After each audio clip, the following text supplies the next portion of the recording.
Marijuana is a Schedule I drug, which means that under the Controlled Substance Act, marijuana is seen as one of the most dangerous substances known to humankind.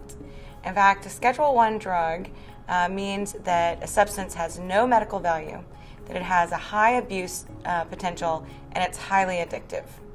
And for the case of the scheduling, just to give you an idea of how odd this is that marijuana is Schedule I, cocaine and methamphetamine are actually Schedule II. And that is because there are medical uses that are accepted by the federal government for cocaine and methamphetamines.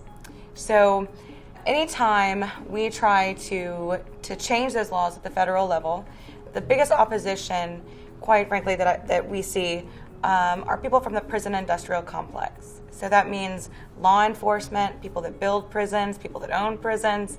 They're the only ones who are standing up and objecting to medical cannabis being reclassified and states moving forward with access programs.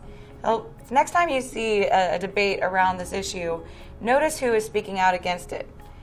It's not a doctor. It's definitely not a patient. It's most likely a member of the law enforcement or someone that law enforcement has paid, like Partnership for Drug-Free America, to talk about all of the harms of marijuana.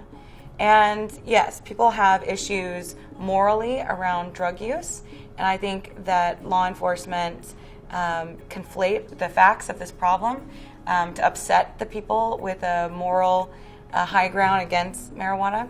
But the reality is that there are over 800,000 marijuana arrests a year, and more people go back into prison for parole violations because of marijuana than anything else.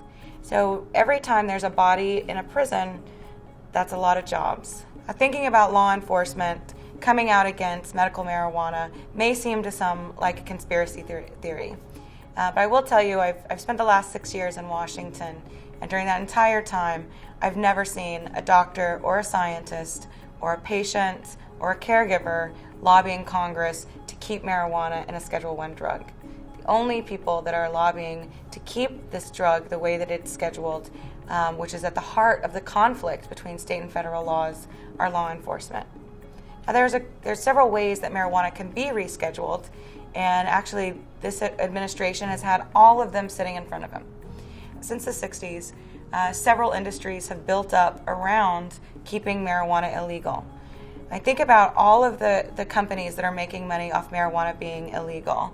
Have you ever had to take a drug test at work? Those are private companies that develop those tests and require that you take them.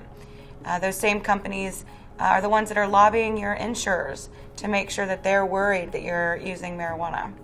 So if we change the classification of marijuana for medical use, there's a great fear that we're going to change the market for those companies.